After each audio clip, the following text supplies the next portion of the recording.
Good afternoon and welcome to the National Prevention Week 2019 webinar series. Thank you all for joining us. Today's webinar is being recorded.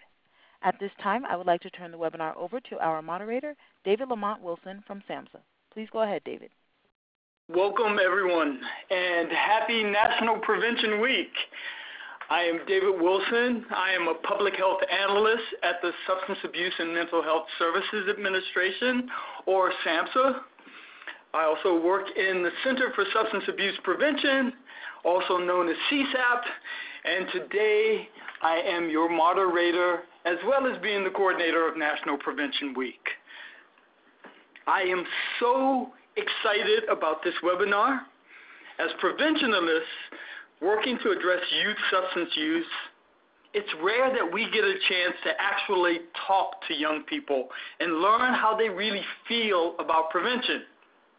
Well, today, we will all get the chance to hear firsthand from three amazing young people who are leading prevention work in their communities.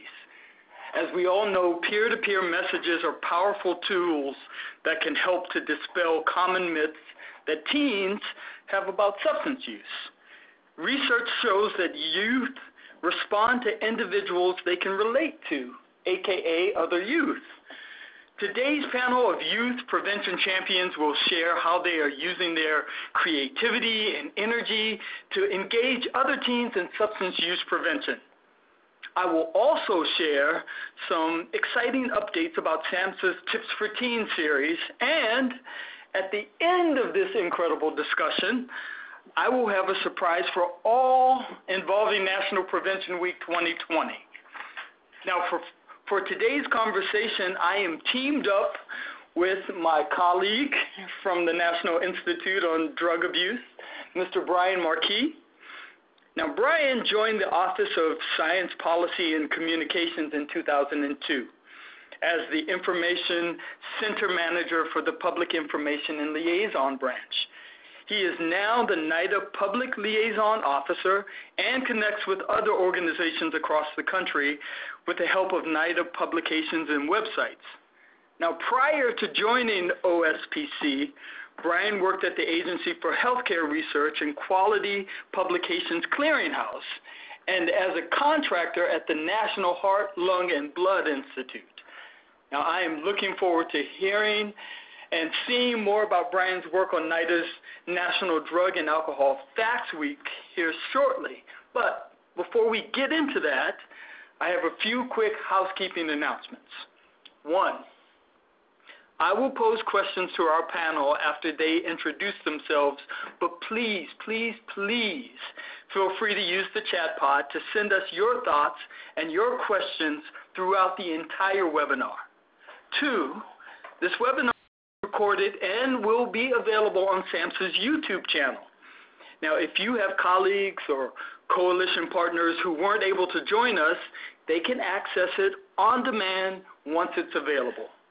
And lastly, we will also make the entire slide presentation available after the webinar. So you'll have the information, you'll have all the resources we discussed today at your fingertips. Now, on our panel today, we have Mackenzie Raimond, who is representing the Burrillville Tobacco-Free Teen Alliance and Students Against Destructive Decisions, or SADDI. We also are joined by Amir Oliver, who is a recording artist involved in SAMHSA's Talk They Hear You campaign and a student at New York University. And our third panelist is Morgan Patetis, who is representing Baylor University's Peer Allies Coalition and Accept Texas, which is an affiliate of Youth Move Nation. Our third panelist, now our three panelists will introduce themselves momentarily. But first, I would like to share just some important National Prevention Week updates and tell you more about our Tips for Teens series. Now, we are nearing the end of this year's National Prevention Week, and this year's theme was Inspiring Action, Changing Lives. and I can't wait to hear more about the absolutely inspiring activities and events that have taken place across this country this week. We want to hear what you did for National Prevention Week 2019. So be sure to submit your events on SAMHSA's website. You might find yourself featured in the annual NPW Outcomes Report or next year's NPW Planning Guide and Resource Calendar. Next year, our goal is to only use photos in our Planning Guide and Resource Calendar. So we want to show the real organizations and the real people across the country that are doing real prevention work. So please be sure to submit your event information and what you've captured about your event. We also invite you to participate in our NPW Prevention Champion Challenge. Now, what's a prevention champion? A prevention champion is a person, an activity, a program, or an organization that inspires others to take prevention actions every day that change lives. Now, to take part in the challenge, pick a photo or a video that represents your prevention champion and a word that best describes how they help connect you to a healthier life. Then, post your photo or video to social media using the hashtags Prevention Champion and NPW 2019. So, who is your prevention champion? For one person who took the challenge, it was Officer Maynard. Share your images today and challenge others to do the same. Now, let me talk a little bit about tips for teens. When teens have the facts, they are better equipped to make healthy decisions about substances, right? So the Tips for Teens Fact Sheet series answers questions that teens might be hesitant to ask other people about around drugs. The Tips series can also help adults involved in young people's lives to understand the changing drug landscape teens face today. Use these resources in your day-to-day work by referencing them in one-on-one conversations with the teens you work with, or use them to start important conversations around the myths that teens have about substance use. The fact sheets are written for teens and will be an incredibly useful tool in reaching out to them to prevent substance use. Now, SAMHSA has updated existing tips with the latest data and developed brand new tips for emerging substances such as e-cigarettes. We have new and updated tip sheets topics that include opioids and marijuana and tobacco use and steroids. Now, you can find these new tips for teens fact sheets in SAMHSA's online store now. Just go to samhsa.gov. Now, I've got through tips for teens. I've talked a little bit about our Prevention Champion series. Now I need to share this spotlight with my colleague, Brian. Now I'm going to turn it over to Brian, who will tell us a little bit more about the awesome work that NIDA does to dispel substance use myths among teens. So go right ahead, sir. Thank you very much, David. Certainly appreciate the opportunity this afternoon.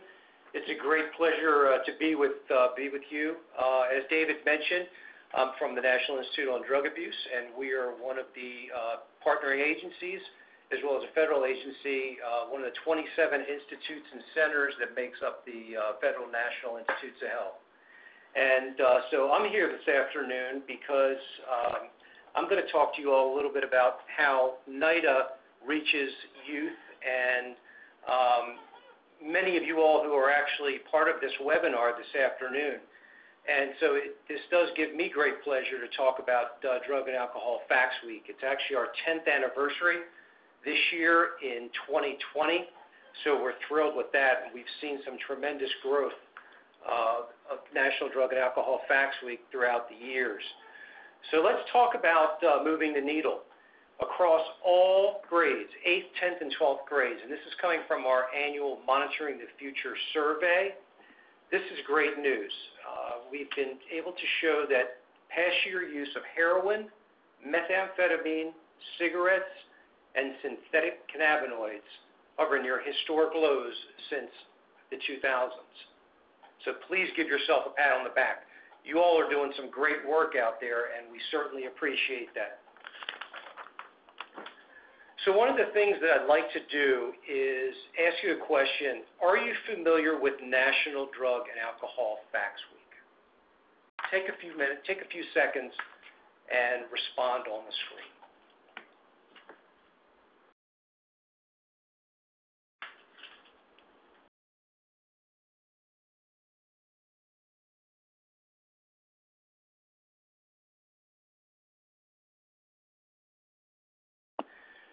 So, have you participated in National Drug and Alcohol Facts Week?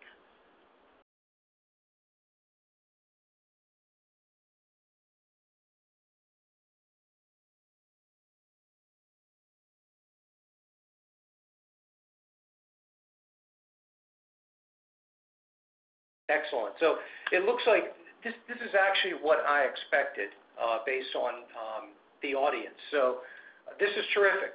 Participated in the past. Like I said, I'm familiar with a lot of the organizations that are part of this webinar, and so greatly appreciate that. So hopefully I can, make you aware of the observance, which takes place, like I said, in January of 2020, January 21st to the 26th, and I can entice you throughout the year to be able to utilize some of NIDA's resources for National Drug and Alcohol Facts Week. So, like I said, we're in our 10th year, and this particular educational campaign reaches thousands of youth and young adults with scientific facts about the consequences of drug and alcohol use on the brain, body, and behavior. And so this health observance is really designed to link students to science-based information. Everything that NIDA has is based on the research that's being done. And we not only have online resources, but we have hard copy resources that I'll speak about in a minute that can be used, and these resources are free. So before you go and reinvent the wheel with creating information or resources for your particular organization, please, I encourage you to take a look at what NIDA has, because it is all science-based, and we'd rather you use your resources on other things. In 2019, we had more than 2,000 events that took place in the United States. So all 50 states and 19 international countries participated. And this is just a brief snapshot of what you see on the screen that took place. And in Africa, all over the country, all over the world, we're having events. And so this is nonstop. It's not just about the week. We want to be the go-to resource for this information throughout the year, and want to be able to provide these resources as you're planning for NDFW 2020. So as I mentioned, we have plenty of hard copy resources, which you can see on the screen. These are some of our hard copy educational materials that you can order, and like I mentioned, these are all free. And substance use, misuse prevention and treatment resources, illicit drugs and their medical consequences, prescription drug misuse, as well as the link between drug use and HIV/AIDS. Some of the resources that we have online, this is really a one-stop shop on our Drug and Alcohol Facts Week site. We provide online toolkits for specific audiences, and these audiences and topics are, could be anything from alcohol to marijuana, opioids, tobacco, and e-cigarettes, as well as college students. We've had a huge influx of NDFW events over the years with college campuses across the country, and so we've created these toolkits that can be accessed online and certainly can be used, whether it's for NDFW or you can use them for your own particular observances throughout the year. Some of the new things that we have are drug driving and synthetic toolkits, and so certainly I hope you take a look at that. We also have plenty of multimedia resources, videos, things like that, so I encourage you all to please take a look at what we have available online.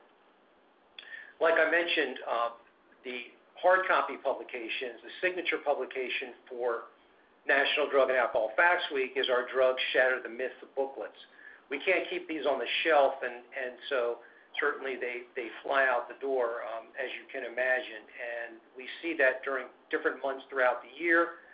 We have our National Drug and Alcohol IQ Challenge activity. This is something that is really something that can be done either online, it can be handed out in a classroom, it can be done as an activity on a college campus. I can also customize this material for you with your logo if you choose, and so certainly this is another opportunity to sort of customize it and bring this to light. This Drugs in Your Body poster is another terrific resource because it's not only just a poster, but it's actually an activity guide and can be used as a classroom supplement. One of our new series, you may be familiar with our Mind Over Matter series. What we've done is recreated the series and updated the series to include all 9 booklets. One of the things that you're looking at on the screen now is our Drugs in the Brain booklet. And so this Mind Matter series is new, and we do have print publications for this. We also have a site that's linked for educators as well as counselors that has lesson plans as well as activity finders.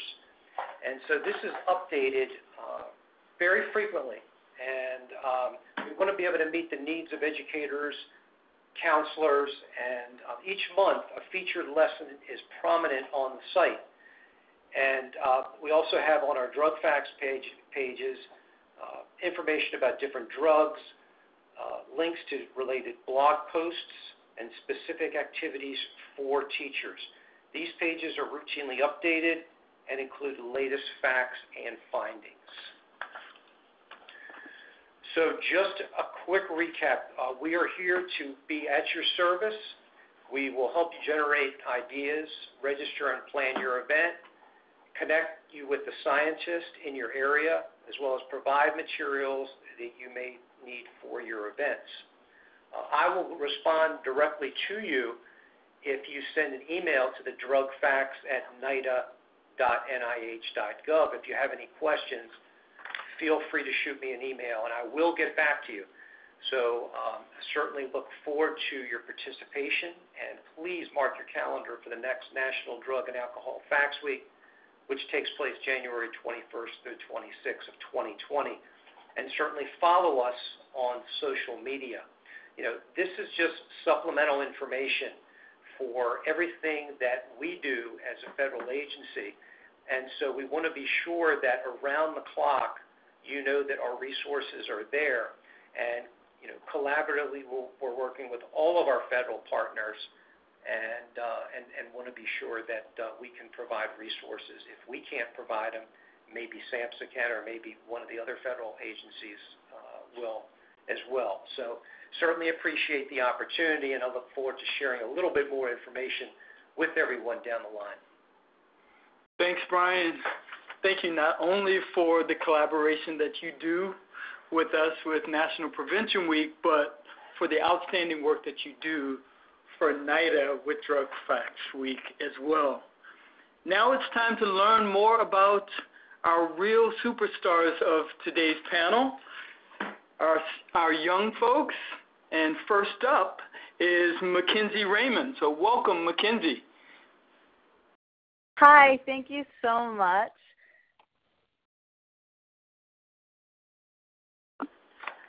So Mackenzie, just go ahead and share with us who you are, what you do, and more importantly, why it is that you do the work that you do. Yes. So right now I am a current senior at Burrillville High School in Rhode Island. I represent the Student Leadership Council for Students Against Destructive Decisions, or SADDI. I am the VP of Communication. So we are national representatives of the organization. So we represent the over 1,000 SADDI chapters across the country. I volunteer with Special Olympics Rhode Island. I'm a part of the Unified Club at my school, so we work to spread inclusion and unity among our school. We were just recognized as a national champion school, which is really cool. We're the 5th in Rhode Island to do so. and I have been committed to the College of St. Rose with a double major in public health and political science to eventually work in the prevention field. So, like I said, I am representing Students Against Destructive Decisions, the premier youth health and safety organization, as well as a community group, which is the Burrillville Tobacco Free Teen Alliance. We focus on teen-led prevention in our community by tackling different policies. We haven't been able to get a jump start yet. We're still getting numbers, more teens to get involved, but we seek to look at different community policies and how we can change these by leading with teens and from our community, and as well as the Burrillville Prevention Action Coalition. This is a coalition of many members of our community. There's people from the fire departments, police departments, government, town council, you name it. There's a bunch of people that come, different citizens, different students, and we definitely focus on prevention in our town and what we could do to lower numbers of substance use in our community and school. So prevention to me seeks to spread awareness about the dangers of substances, and it is prevention that spreads knowledge and information to others to promote healthy choices, which is why I've become so involved in prevention. It's the knowledge and the information that allows people to make healthy choices and healthy decisions that not only affect them, but as well as their families, and especially amongst the youth, as these decisions help them along their entire future, and it sets the path for a lot of their life. Thank you, Mackenzie. It sounds like you are doing quite a lot of work in your community, and I love that. Our next panelist is Amir. Amir, tell us about your work, and more importantly, why it is that you do it and what inspires you. Hello there, David. Hello, everybody. Thank you, Brian, and everyone that's here. Before I actually go into me, I have to pay respect to my actual family, because I'm personally the reason why this slide that is specifically here right now is here. To the left of me is my mother and my father, and to the right of me is my grandfather and grandmother. Left to right would be Susan Dulce Garcia, Robert Rodney Oliver, Robert Oliver Jr., and Martha Ellison Oliver. These people have, for most of my life, led me on the path that I'm on right now. I am incredibly grateful and blessed to have been able to have a family and a support system that has gotten me through years of education and into the career that I'm in right now. So I'm very happy about that. I'm Amir Royale Oliver. I'm an artist, entrepreneur from St. Albans, Queens. I'm also an actor and a recording artist. I attend New York University, Clive Davis Institute of Recorded Music, under the legendary Clive Davis, founded by him, the man himself. And, I recorded a soundtrack for the new Talk They Hear You record. It's called By Your Side, written by Aaron Kanata and Richie Kanata over at Cove City Sound Studios in Long Island, New York. It encourages teen mentorship, family strengthening, and interconnected adult and adolescent relationships. The thing that got me truly into what I do today is me understanding how important it is for these sort of conversations to happen, as a matter of fact. Being able to have youth who are my age and younger in conversation with adults who more often than not you would not see having conversations. So a 16-year-old sitting down with a 50-year-old or their elders higher than that, and then even the mid-range of like the young 25-year-olds all the way up to the 40-year-olds. I always have never been able to see that happening in my own life unless it was me. So I wanted to encourage other people to see that it was possible by being an example of it. Prevention to me is extremely important because I've lost family members and know people who've lost loved ones due to a lack of it, and that dates back to just simply months ago to years back into my childhood. I know that prevention is possible and helps because I've been able to see so many people explore the most joyous and beautiful pleasures of life without any uses of alcohol or without any uses of any sort of substances that should enhance those sort of feelings. And I also feel that there are other ways to avoid pain and heal your pain without succumbing to any of those addictions. And also at the same time, prevention is extremely important to me because I think that it's something that can naturally happen within conversation. I was not someone who was scared into not drinking or smoking or getting into, I guess the adolescent culture that sometimes comes about of that sort of life. And it's not because anyone was behind me all the time telling me not to do it. It was more so because I saw other options and was led down different paths to see that there were so many other things that I could do, whether I wanted to do those things or not. And it just happened to be that I walked through my life and got to where I am now without leading into any of those things. So, I've been very passionate for most of my life, for just 20 years on this earth, to be helping other teens. I mean, I'm a teaching assistant over at New York University at the Clive Davis Institute. I still go back to my old elementary schools and public schools, PS 36 and Renaissance Middle School and Fiorello H. LaGuardia High School, to, deal with teens and deal with youth and mentor them to show that, a person of color can be in certain sort of spaces, and a person of my age and my youth can be in those spaces and lead just as well as anyone else, hopefully. I aspire to be where you, David, or you, Brian, are at this very moment, and I'm very grateful to be here. Thank you so very much, Amir, and I'm really excited later on for you to share a little bit more about your collaboration with SAMHSA's Talk to Hear You, which is, for those of you who don't know, is SAMHSA's underage drinking national prevention campaign that is targeted to parents. So that's awesome what you do. And our third panelist today is Morgan Pettis. Morgan, welcome, welcome, welcome. Please let us know who you are, what you do, and more importantly, why it is that you do it. Yeah. Hi, I'm Morgan. I'm currently, for the next 2 days, a senior at Baylor University. I currently work with our collegiate recovery program, the Beach from Addiction Recovery Center. I've been able to found and be president of our Peer Allies Coalition, which is actually a student organization of about 25 students, either in recovery or allies to recovery, that work to create events that are either stress reduction, stigma reduction, or prevention.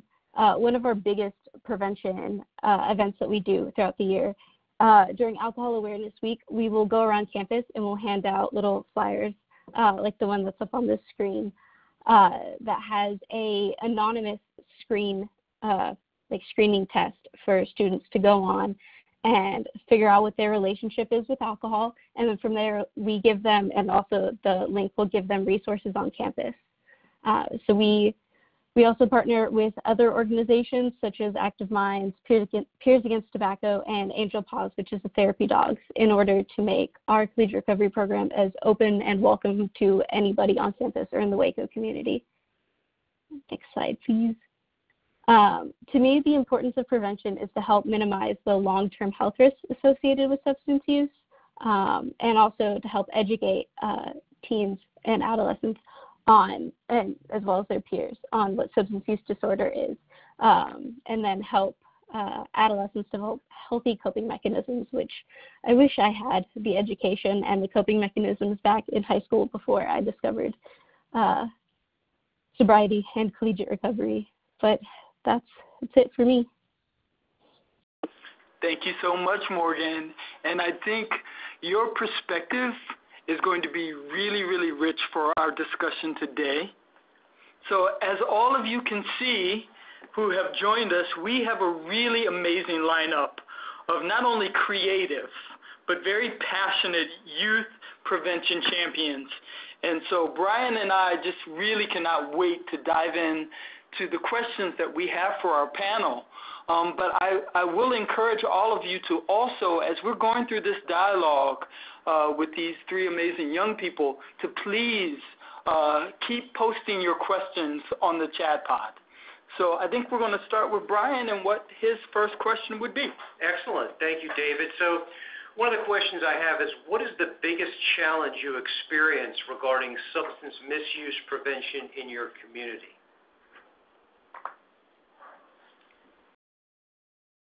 Morgan, did you want to start us off? Oh, yeah, totally.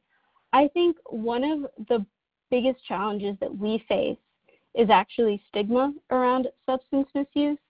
I've gotten to work a couple of freshman orientations now in which we've been advocating on behalf of the collegiate recovery program here.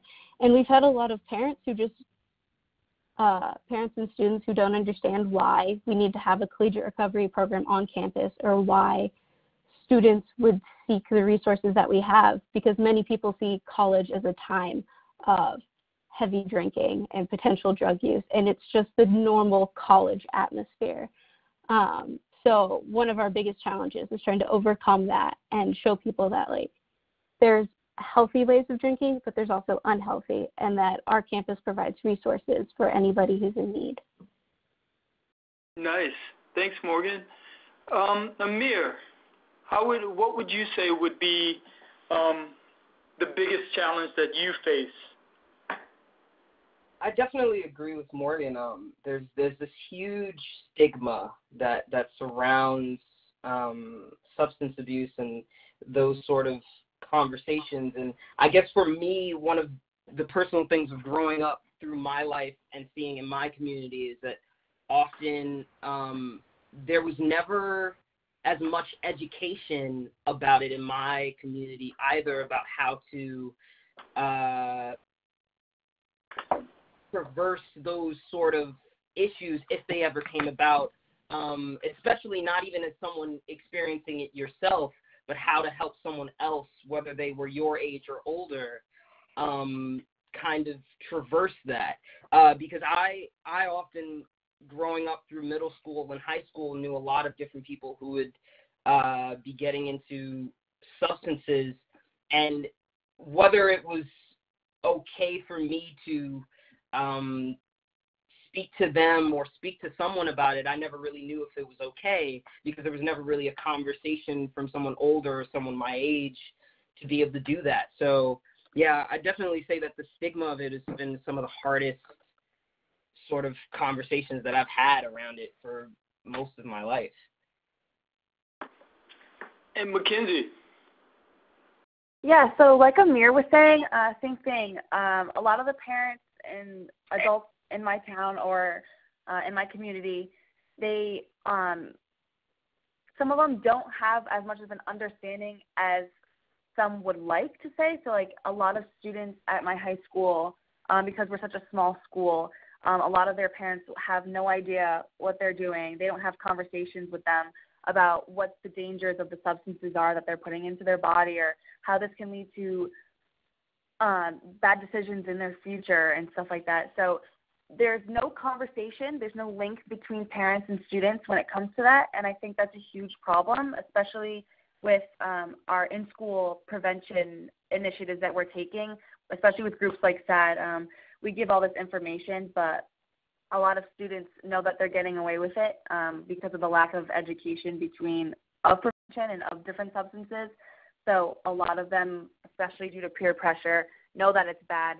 They just don't have the strength to give it up, especially because of the lack of the link between parents and students.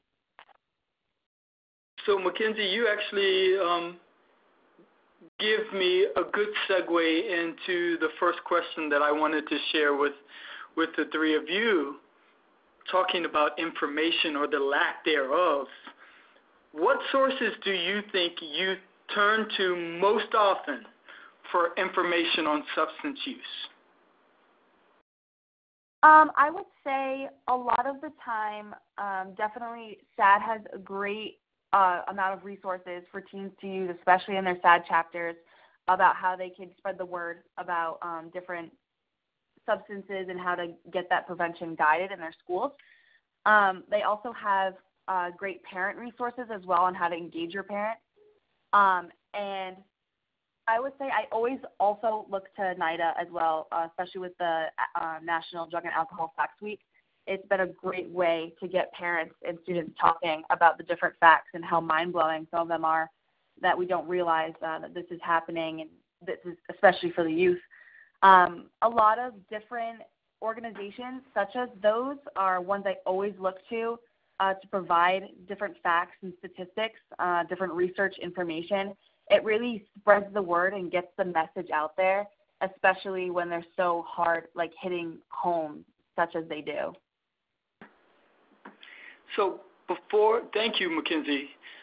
Before I jump to asking Morgan to answer that question, I just wanted to reiterate to your earlier statement that Talk They Hear You is a great resource for parents who want to have those early and often conversations with their young people. SAMHSA also has something that's called The Sound of Your Voice, which is another initiative and a resource to parents who may have young people of an older age as well, and then going to college. And then, of course, one of the main reasons why we're having this webinar is to introduce the new information around our Tips for Teens series. So I just had to throw that little plug in there. Morgan, what sources do you think you turn to the most for information on substance use? I love doing research, so I like to stay up to date. For the most part, I'll actually use like Baylor's research databases to find a lot of stuff. But for like the easy things that I can help show other people, I end up using SAMHSA and NIDA information just to like spread the word on like the statistics and like different ways of getting help. Cool. Amir, you want to take us home on this question? Yeah, I mean, I have to commend New York University on their health center and their counseling services that they've had for an extensive amount of years. They always have had pamphlets and booklets that they give out to all of the student dorms. And me personally, I only lived in a dorm freshman year, but I remember how much information would be passed to us through our RAs, through the doors, of like having those sort of conversations. So I had to commend that. Also, National Drugs and Alcohol Facts Week, I became aware of that maybe last year or so, and the kind of the movements of it. And I started to always have those sort of notifications in my area. But then at the same time, I tended to try to stay around family members and authority figures who, if I ever had questions about certain things of information, I always, if I didn't know something, I'm the type of student and the type of person who's always been very passionate about asking questions to the people that might know or could point me into the direction of people that know. So my information will often come one-on-one, if not from a direct source like SAMHSA or NDA, FW, or NYU, or whatever university or institution. Cool. Thank you. Brian. Excellent. Great questions, great responses. One of the questions that I have is I appreciate all the responses. I think one of the things that especially universities could do a better job with is their orientation, because it's sort of a built-in audience. A lot of times, you're with your parents or you're with your guardian, or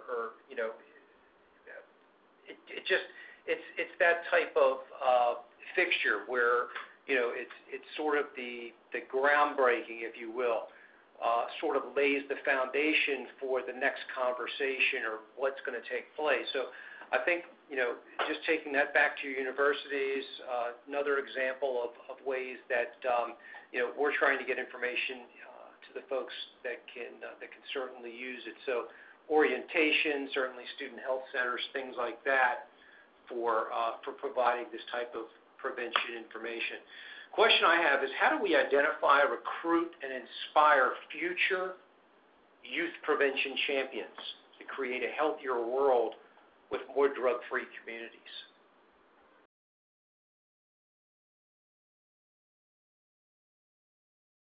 I'm going to ping you first, Mackenzie, with that. What would you suggest to us federal leaders in trying to recruit more youths, more people like you? I think the most beneficial thing or the most inspiring thing would be getting younger students involved. And a lot of times it starts not too late, but I'm saying if you get them engaged in all that while they're in middle school, or while teaching them all these things while they're in middle school, it gives them initiative and motivation to get going in their high school years. And I mean, all that education will take them so far. So getting all those younger students, 6th, 7th, and 8th graders, they'll definitely be role models, especially as middle schoolers going from middle school to high school. It's a huge transition, a lot of maturity there. And I think that engaging the younger students with different initiatives and programs, directives, anything, will get more people involved, especially in their high school years. They'll bring all their knowledge from the middle school to the high school, and just getting more and more people involved with them with the same mindset and the same goals. Morgan, how would you answer that question, since you're in a slightly different part of the country than Mackenzie is? How can we go about identifying, recruiting, and inspiring future youth prevention champions like yourself? Yeah, I think creating a community of with leadership options is actually super helpful. I'm currently the treasurer of a Texas-wide youth advocacy group called Accept Texas, and there's a good number of us who are working across the country, or not country, across the state with things that we're passionate about. Some of us will work with the foster care system, substance use disorder, mental health, and being able to have a community in which we can reach out to one another across the state and get ideas is super helpful. So just being able to take people who are passionate about something and give them a larger group to get to know other people who are doing what they do, so that they don't feel so alone, is super, super helpful. Thank you. Yeah, I couldn't agree with you more, Morgan. I think that's really hits a note there, because when you're meeting with different community organizations, key leaders, elected officials, like-minded organizations, it sort of makes it a good fit. And you get to talk with a broad range of people, and certainly community advocates that share the same passion. And from that, it can really grow, especially when it's a young person doing that. So really knowing who knowing what the community holds for you. It could be a health department, it could be tying in a library, or a local superintendent, community member like that, to sort of build that infrastructure. And I think you did a great job really elaborating on that. Amir, I'm going to pose the same question to you, but I was wondering if you could respond to it as reaching out specifically to communities of color. How would you go about trying to identify, recruit, say, young African American young people? Yes. One of the very interesting things about this conversation is my grandparents are actually president. My grandfather is treasurer of the St. Albans Civic Association here in Queens, and my grandmother is vice president. She was president for about 2 years. And one of the things that I've always experienced, kind of interning them and being a volunteer for them over the years, is that it's easier in all senses of diversity when someone sees someone that is similar to them. I have found that if there's a student government and there is someone in the student government, there's someone of Latino descent, there's someone of African American descent, there's someone of Asian descent, there's someone of European descent, and there's someone of all of these different cultures on one panel, and then those people have a conversation. It changes the way that the conversation is, and it doesn't stay in a simple box because it can be more complex because there's multiple perspectives. So I've always found that it's easier for outreach to work if there is an entire community behind one of each person in the panel that can come from different perspectives. New York University is specifically ingenious with this. They did this in Berlin with a panel of people from France, people from Africa, people from Russia, people all across the world sitting on a panel and speaking about the kind of global and political issues present in that conversation. And I remember specifically feeling so enthused and like exasperated about every single thing that was happening because the woman from France was actually from Haiti. And seeing a woman of color on this panel with all of these other people of all these other cultures speaking really made it easier for me to relate. And many of the other people who were in the room of different races were able to relate to their own sort of conversation and then hear those things through better lenses. So, yeah, I definitely think that it all comes down to just having someone present at all times who is open to extending the conversation to other spaces. Thank you. Now, I think two of you mentioned earlier, as far as your challenge being stigma, I was also wondering what would you think are some of the biggest myths around substance use that you hear about from your peers? Morgan, you want to start us off? Yeah. I think this kind of echoes what I said before. But one of the biggest myths that I hear about that it goes along with the fact that in college, binge drinking is normal and acceptable, or that misusing prescription drugs such as like Adderall is normal because that's what college kids do to survive.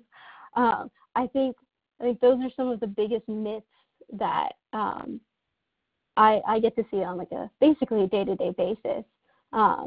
And I try my best to help show people that like, no, binge drinking is not healthy. Misusing substances will not help you pass your classes. And like, being able to help people transition from that to healthy coping mechanisms is really wonderful in college.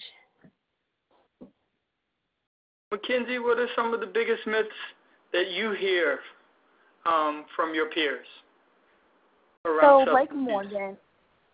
Like Morgan, my community is very small. We have every community has their own little culture, and like she said, like the college perspective of it is that drinking, that's what you have to do in college. It's that follows you around from community to community. A lot of people think that drinking is part of your community culture. It's what you do, as well as, like she said, opioids. People thinking that it only affects older people, but it's one of the most widely used substances by teens nowadays, especially athletes. I'm a member of Varsity Athletes Against Substance Abuse, and our chapter gives presentations to middle schoolers, and we just talk about, we pick a topic and we talk about with them like a conversational piece. This year, my group and I, we presented opioids, and we posed the question, who is most affected by opioids? And a lot of them just said older individuals, people who are taking medications and stuff like this. But in reality, we opened their eyes and told them everyone is being affected by this. It's very widely known that many younger students are taking it because it's very, very easily accessible to them. Their parents could be using some, their friends' parents, their friends, anyone, their grandparents. So that is a very big one, as well as the vaping, nicotine, and tobacco, that if they try it once, they're never going to get addicted to it. It's fine. But then once turns into a twice, and twice turns into the third time, and it just keeps going. So I think a lot of the time is everything guided around opioids, alcohol, nicotine, tobacco, all of that is a huge myth that I have seen. Thank you. Amir, take us home with this question. Yeah, I guess one of the biggest stigmas for me, it's a mixture of those two things, but I think the thing that always seals it and always breaks my heart a bit is no one wanting to talk about it. Like that, it's not okay at some point if issues begin to arise, if a first time is turned into a second and third, and then that third time is turned into 30. And no one is supposed to say anything. I've often found myself in situations where the normalization, that Morgan talked about, mixed with kind of the reports that Mackenzie is talking about, turns into this thing of like, once there's actually a problem, no one surrounding the issue says anything. So how is the person in the issue supposed to speak about it? So I've always, that simple thing, honesty between one person to another, to everyone in the kind of surrounding radius, I've always found it very heartbreaking that tends to be the biggest stigma I've experienced throughout my life. Because I find it so important for someone to be able to vent or speak about that sort of situation, and not in a way where it's bashing or kind of criminalizing certain people or judging other people, but figuring out what is the best way to move forward in a healthy environment and recreate a healthy environment if it is becoming toxic. Thank you. Before I ask Brian to chime in with another question, I just wanted to remind people to keep their questions coming into the chat pod for these three amazing youth, because here's your opportunity to get some direct questions asked to them from where they sit. So if you could do one thing for prevention, just one thing, what would you want that one thing to be?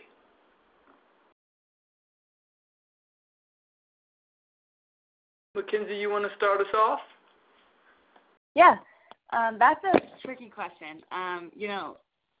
Especially as a younger, as an adolescent, as a youth, you want to change everything and you want to just fix everything. But I think in the perfect world is what you want to achieve. But to me, I think just creating that link that I mentioned before that is missing a lot between parents and students is just one thing that would get the ball rolling and would get something solved. But for me, I think there's that huge issue with opioids, especially in today, is a huge issue, especially amongst the youth, and that's a huge part of different high schools and different communities. And I think that because that link is missing, the education's missing, that whole connection between parent and student is missing.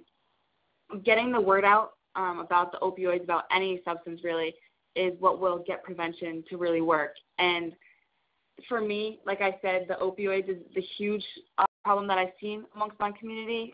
It's the most pressing issue I've seen in my school, in my community, and I would just love to see that issue get resolved, to get some change, reducing the numbers of people who use opioids, especially amongst the youth who are pushing forward to their future. Thanks, Mackenzie. What about you, Amir? I definitely, this is a tricky one.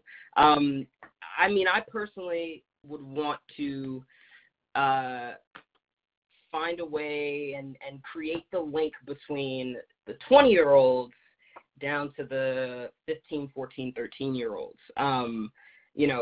Creating that space where there's a whole bunch of people who are our age doing as much work as the people above us, so that there's not really an age gap at all. There's just a continuous, as you go down the numbers and down the age, there's still communities of people that are moving towards having conversations about this and opening up minds and hearts about it. So yeah, just solidifying a community for the ages of like 20 to 15 specifically. Right. No, that's great. So sort of having that fine line, because the conversation could be different with the 15-year-old Exactly. versus a 20-year-old. So I think that's, that's great. Excellent. Exactly. Yeah. How about you, Morgan? I think the number one thing that I'd really love to be able to do would be to help normalize sobriety and recovery, especially with collegiate recovery programs and recovery high schools. Just being able to show people that, like, sobriety is possible and that being a sober human being still means that you're living a full and happy life. Excellent. We've gotten a few questions around this one particular question, so I'm going to pose this to all three of you. Someone has said, we are struggling to get youth to engage with us on social media, and I know all three of you are pretty social media savvy. What kind of information or resources would you suggest that would encourage these young people to buy in? So these organizations are struggling to engage their young people on social media. What suggestions do you have for these organizations? Let's start with you, Mackenzie, since you represent SADDI. I'm sure you guys have some techniques that you guys use. So we have an amazing social media coordinator. She makes amazing different visuals, flyers, anything. It's anything really eye-popping, catching to the eye. Stuff that I also feel with facts that really draws you in to different things, as well as highlighting different great things about your organization. So for SADDI, we would highlight a chapter across the country and what they're doing, and kind of get that ball rolling for other SADDI chapters who would see it, or different organizations who would do it, kind of giving them ideas and sparking that kind of initiative amongst many other organizations and chapters. So doing different highlights, facts, anything eye-catching, and definitely something that's relatable to the team. So posting different contests with different initiatives and different incentives that will inspire them to get involved with that, as well as presenting different information that is relatable to them in their situation, whether they're in high school, middle school, college, or they're an adult, pulling different topics and different issues into that sort of social media marketing. Hey, Morgan, how would an organization snatch your interest into what they would be doing around substance use? Yeah, we try to market our program and the Collegiate Recovery Program kind of by showing people the fun events that we do as a way of, like, drawing people in. Like, we like to showcase, we'll do twice a month, we bring in therapy dogs to our program. And from there, we kind of started a little Pugs Not Drugs campaign where we also have, like, stickers and things like that. And so being able to showcase that there's events that happen or things that, like, might spark a young person's interest, whether it be, catchy visuals that could be, like, relatable. I know that my advocacy group will also sometimes post memes. That seems to go pretty well. I'm not very savvy with memes, but I know that they've got some amazing people who work on those. But yeah, just being able to be interesting and showcasing, like, the fun things rather than just statistics is really, really helpful for catching a young person's eye. So, Amir, again, I'm going to ask you to round out this question, but before you answer, is it valuable to make sure that youth are a part of the process and for an organization and actually talking to young people to see what it is that would interest them on social media first before people developed content targeted towards young people? Yes, I would definitely say youth are extremely important in this process, and that was actually what I was going to bring up, because we as Americans especially, I mean, the world is in this state, but we as Americans are we have a very visual digital culture now. There's this aesthetic of speed that's happening at a rate that we aren't necessarily all able to keep up with. People, someone my age didn't grow up with an iPhone, but someone who's about, 18 or 17, 16 now did. So there's a sense of savviness that actually exists in youth under us that even me, and I'm 20 years old, I don't actually have control over it the same way. Students that I've taught at the Clive Davis Institute, they have a sense of branding and marketing at their age of 16 and 15 that none of us probably had at that same time. We wouldn't have paid attention to the fact that things were advertised to us.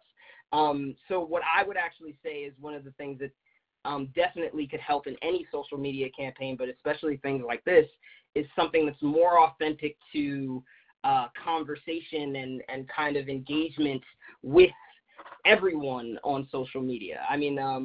There's too many, memes, of course, but there's too many kind of funny things that I can account of genius kind of crazy businesses in fast food or banks or whatever have marketing campaigns where they kind of just have their social media accounts ran by 20-year-olds and kind of millennials, to the extent that they will create jokes and create a sort of community around this social media platform of Instagram or Twitter or Facebook that doesn't necessarily always have to be, it's of course in line with the conversation of the main product. So we're speaking about substance abuse and containing that and preventing it, but having those sort of conversations that don't always have to just be strictly about that, but also just the how's your day doing, and kind of joking, authentic, as if the account is a real person.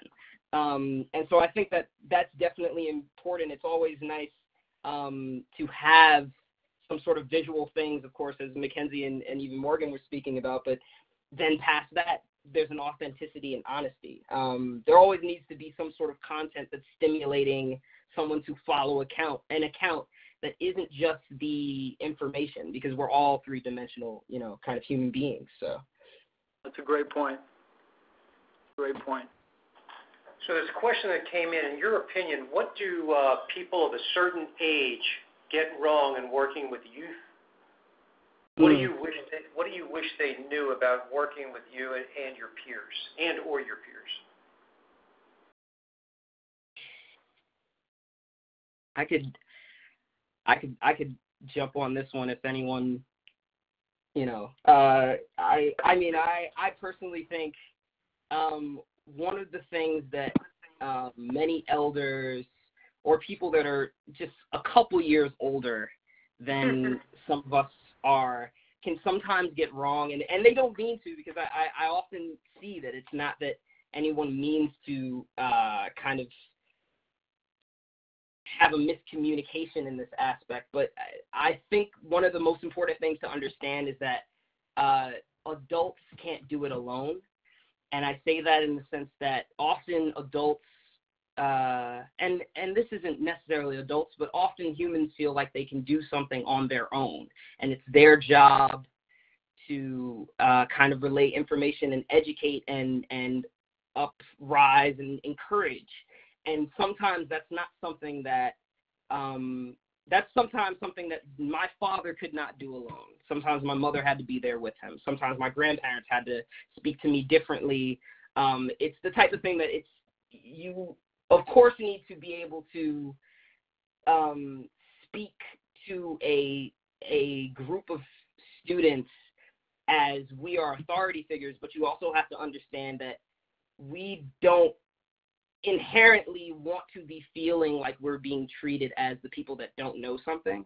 And it's the same way that's how it becomes disrespect. For example, if a student talks out of turn as if they know something more than an adult. It's this simple conversation, which even applies kind of back to the authenticity of honesty. I feel like often it's easier if an adult comes to a student and says, what am I not getting right, so that I can help you, because I want to genuinely help you, versus I know everything that is correct and I'm trying to give it to you. You know what I'm saying? I think, and especially because you can't say what we're saying in this room might not work in another.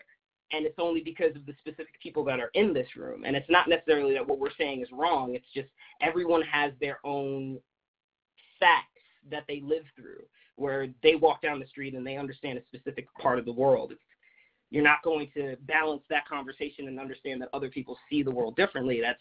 That's where the wrong, quote unquote, is. So no one's wrong necessarily, but it's just we have to have more balanced conversations, in my opinion. Great response, and certainly that individualized approach. You know, I think, you know, depending upon who you're talking with, depending upon the every situation is different, and so I think that you answered that valiantly. So appreciate that. Thank you. Mackenzie or Morgan, did you guys want to chime into that? What do you think people of a certain age get wrong in working with young people? What do you wish they knew about working with you? I can jump on this one. This is Morgan. Being able to work with youth advocacy group has actually helped me understand this issue so much better. I personally believe that when working with youth, it's really good to see them as an equal counterpart. A lot of times, adults or even people just a few years older don't grasp that the youth that they're working with have substantial knowledge on the topic that they're talking on. Many of them, especially in the substance use or the mental health field, have lived experience, have done their research, know what they're talking about, and using their age against them is not helpful. So being able to respect the youth that or young adults that you're working with as equal when it comes to chiming in on discussions and giving explanations for things is super helpful. Great, thank you.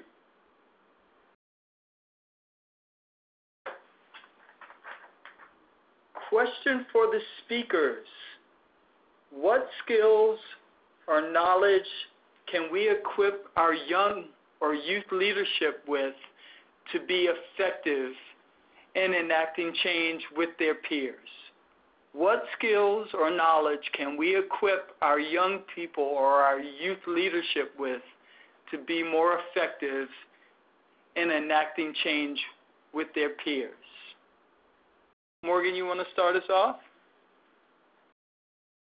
Yeah. Oh gosh, how do I word this? I think appropriate storytelling is probably one of the most important. I know that there's a fancier word for it, but it's not coming to my mind right now. But one of the big things that I've learned is that the peer-to-peer messages are super important, and being able to tell your story to somebody else, but being able to work your story in a way that ends up being inspiring and impactful instead of being depressing or potentially traumatizing to another human being is super important. So being able to take whatever you've lived through and be able to twist it to show that, well, this is what I've gone through, and this is who I am now, and you can do it too, is super good and useful for youth to have. That's a great skill. Thanks. Mackenzie, can you equal that? What Would skill you be able and to knowledge? repeat Sorry, I got kicked off. Could you please just repeat the question for me? Someone says, what skills or knowledge can we equip our youth leadership with to be more effective in enacting change with their peers? Well, that's a good question. I would say a lot of balance between confidence, drive, and definitely empathy for others, compassion for others, especially for a leader. Empathy to show others, enacting when they're working with their peers, and just showing that each individual is equal in that sense, and that everyone is capable of doing many other things.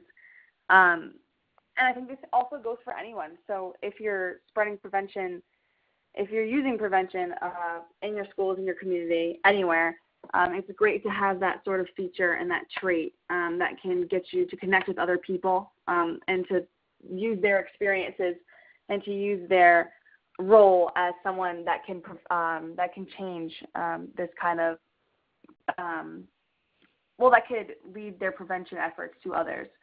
So being confident in yourself to be able to do this, to get others, especially with the same mindset as you, and definitely just being empathetic, getting all that, knowing where your resources are, finding resources. Like we said before, SADDI, SAMHSA, NIDA has all those different resources that you can use, that knowledge. Having a mentor, if you're part of a SADDI chapter, you have your advisor who could definitely act as a mentor towards you, and that would give you the knowledge where you can equip other youth from their experiences, what they can provide for you, give you that education on how you can build yourself up, especially different people like families, teachers, anyone that can give you the knowledge and experience on how you can equip our youth, different kinds of methods for leadership. I like you highlighting that empathy piece. It kind of, in a way, ties back to what Amir mentioned with also authenticity and that honesty piece as well. So, Amir, did you want to tackle this question too? Yes. Mackenzie hit it on the nose. My main, that first half of that question, the what skills or knowledge can we equip, that's something that I feel can vary in so many different situations. So I know what I always wish I had more of, and that all of my peers had more of, were the exact thing that Mackenzie brought up at the very end of mentors, because I cannot, the song that, I can't stress it enough. The song that we worked on for Talk They Hear You, By Your Side, is specifically about that, about never feeling afraid of the fact that you're at school, you have your teachers, you have all of your other friends, you have all of your students that you hang out with, and these are the people that you're growing up with. You can always depend on them. You can always depend on your parents when you come home, that you can actually tell them anything if you ever feel afraid of something, or you ever feel uncertain, or you're trying to figure out yourself and the situations that you're going through. I've always felt that having mentorship, and this has just been reoccurring in my life, the older I get, that when I see that I can mentor someone else and I have someone mentoring me, there's always this nice tight string that's leading through every single room that I'm walking through and other people are walking through, because when I don't know something, I'm going to come home and ask somebody that I trust about it. When I don't know something and I'm in school, I'm going to find the specific individual that, I feel I can speak to, who's someone who is older, someone who's more wise than I, for me to get more information about how I should move. And then on top of that, I wouldn't just say mentors. Maybe it's more so that I wish that, because I had mentors, and I know people have had mentors, but someone that really wants to mentor you. And they want to mentor you in the sense that they're mentoring you and they don't want anything back. It's not like their entire part of this conversation is, I just want to see you succeed and do the best that you could ever do. And it's not like they want anything in return for that. All they want in return is to see you actually do what they believe you can. They come to you in a sort of it's not me against you or you against me. It's a us against the problem sort of relationship, and I just really feel that's a very rare and invaluable thing to have, and I wish that that could be something that was more normalized than it already is. You don't often find that many people that are so excited about just coming out, going into their communities and helping everybody, and there's a part of that comes from people not having it before. So I feel like that's something that needs to eventually be implemented or start today, if possible. It's a honesty, authenticity, all of it's really, really connected. Empathy. That's something that could definitely be passed so fast, in my opinion. Thank you. So I have another question for you guys. What motivated you to get into prevention work?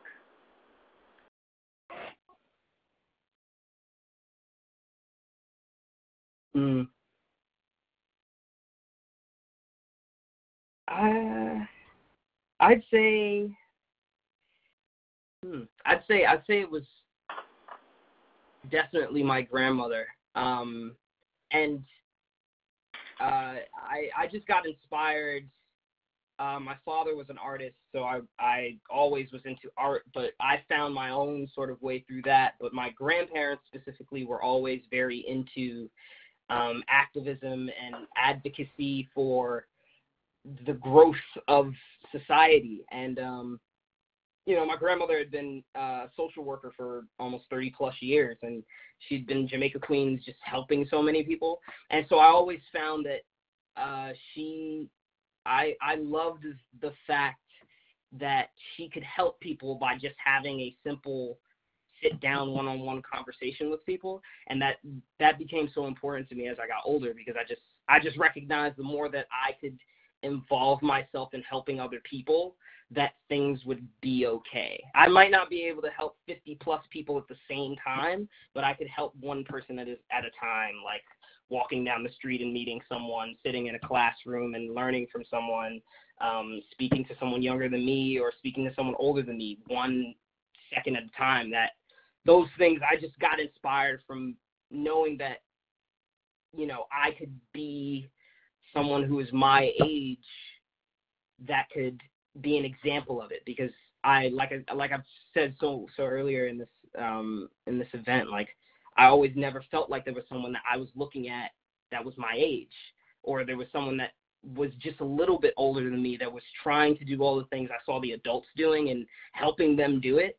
So once I found that I felt very comfortable being in certain spaces, I was like, I really want to be able to show other people who look like me and other people who walk through life and feel like it's not necessarily possible that it is. So that's what inspired me. Excellent, Amir. That's a tremendous story, and certainly, the impact that your grandmother had on you. I mean, it certainly shows in everything that you've been able to do. So, congratulations for that. That's a tremendous story. Can I turn that question, put a twist on it, Morgan and Mackenzie? What inspires you to keep going?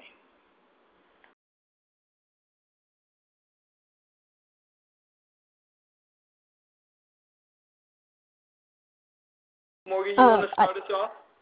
Yeah. So to start with, I got involved in prevention work. Oh, long story. I actually lost somebody to a substance use disorder, and I realized after that I needed to make a change in myself. And from there, I got connected with the collegiate recovery community here at Baylor, and I began to see like all of the places in which the way that stigma and the university's policies and everything were just allowing students to fall through the cracks. And so being able to work in the collegiate recovery program and advocate for students who are struggling with addiction or who are in recovery, through all of that work, it's helped me keep going, because like I've met so many amazing people who have similar backgrounds to what I've gone through, and they've just changed their lives so beautifully, and they're all doing different things. They're working on what they're passionate about. So just being able to like be in this work and see the benefits that the kinds of things that I advocate for, and I try my best to help prevent in other people, seeing the benefit of that in the end has really helped me keep going. Mackenzie, you want to tackle that last question really quickly? Because I have one final question for all three of you. Yeah. So I got my first look at prevention was definitely through SADDI. I joined as a freshman in high school, and now I'm one of the national representatives of the Student Leadership Council. And I think what keeps me going is knowing that what I'm doing is affecting the greater good of different people. I know that because of this role that I've taken up in the SADDI organization, I see my middle school working hard to get those younger students involved, and I see they call me the high school lady because I'm older than them, but I know that I've influenced them, like just by talking to them, showing them that I'm still doing it in high school and that it's a good thing to do. What they're doing is not just a club. They're affecting people. And I think as a representative of different SADDI chapters, knowing that what I'm saying is being reciprocated and, just having that same goal and that same mindset is what really keeps me going as I connect with different people along my path who have the same passion that I do for prevention. So here's my final question to all of you. And I almost think I already know Amir's answer, so I'm going to save him for last. But who is your prevention champion, and how would you describe them in one word? Let me start with you, Morgan. Okay, I would say that my prevention champion is actually my boss, Lily Ettinger. She's the one who runs the Beecham Addiction Recovery Center. And I think the one word that best describe her would be open, because her door is always open. She's open to any student that comes in, anybody who's trying. She's open to any pathway to recovery. Nice. She's just a very inspirational person. Nice. Mackenzie? Yeah, so I have already highlighted one of my prevention champions on social media, and that was my fellow Student Leadership Council members, as well as the College Advisory Council members of the SADDI organization. Everyone works together to spread the same goals of prevention and the different areas of SADDI that we focus on. And the one word I gave to them is inspiring, because what they do for the organization, what they do for their communities in school inspires me every single day to keep doing what I love to do. But I also have another one, which is my mentor in my community. She runs the Burrillville Prevention Action Coalition. She's amazing. She gets all different kinds of people from the community together, people from the fire department, police department, government, anything, teens. She's very relatable. She's very funny, and she gets everyone together and just makes it a good time. She makes you want to get in there and to want to change your community. And the one word I would give to her is determined, because she's very determined and she's very busy, but she always makes time for other people and to put her passion with others with the same mindset together to get work going in the community. And Amir? Man, you might be right. You might know mine. It's definitely I might already give it away. It's my grandmother. It's Martha Oliver. I mean, my one word for her is patient. And I use that word because not only she's 90 years old. She still is very, very astute and very, very youthful. I mean, she acts like she's 23, but she's a patient person. She waits, and she's available to listen for as long as she needs to, and she's available to listen as long as she's not even around. I mean, she's always waiting on people, and not waiting on them to hurry up, but waiting on them to be comfortable and waiting on them to take their time. She's just a very patient person. And she withstands a lot, and she's a very strong person in that sense, because through watching her and through experiencing her livelihood, I've been able to understand that I don't have to worry about rushing into things, or I don't have to worry about being too slow about something. I have time, and time, it's very valuable. It's very short at times, but it's also very long, and it's, that's a beautiful thing I learned from her. She's a very, very patient, very timely person, and I very much have enjoyed that. So yeah, she's my profession. Nice. So before we close out, I'm going to share mine, and I'm going to ask Brian to share his. And I actually hadn't really given this a whole lot of thought, but the person that I'm going to name, because I have so many of them, would be somebody by the name of Robert Denniston. And the reason why I'm naming him as my prevention champion is because I've been in this prevention field for almost 30 years. And what enticed me to stay in this field is Robert Denniston, when I was 19 years old, so I was a teen on the latter end of it,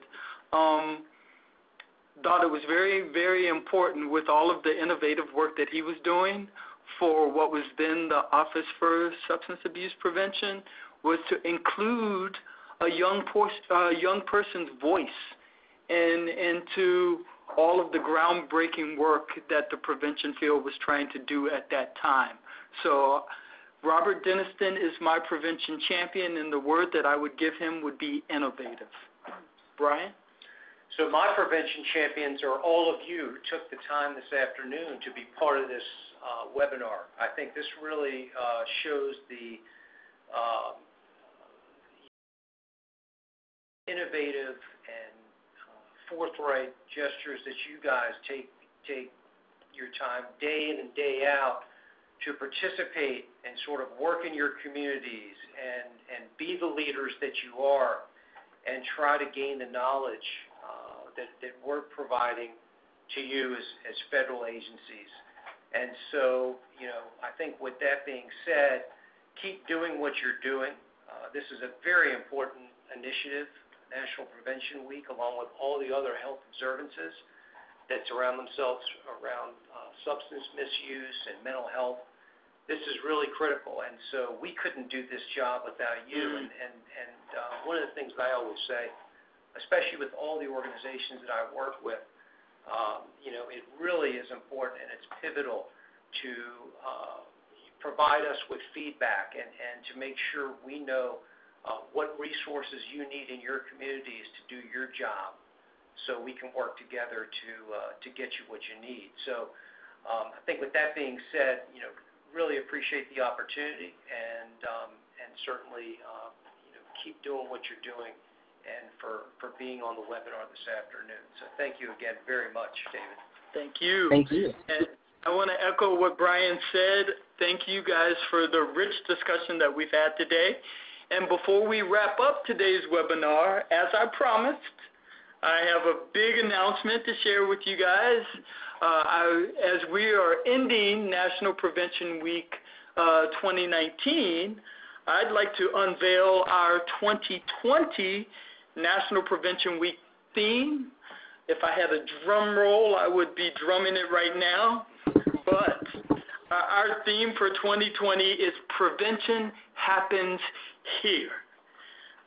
Through efforts like today's webinar and through our National Prevention Week partnerships, we get to learn about individuals and organizations like our youth panel that are making prevention happen each and every day.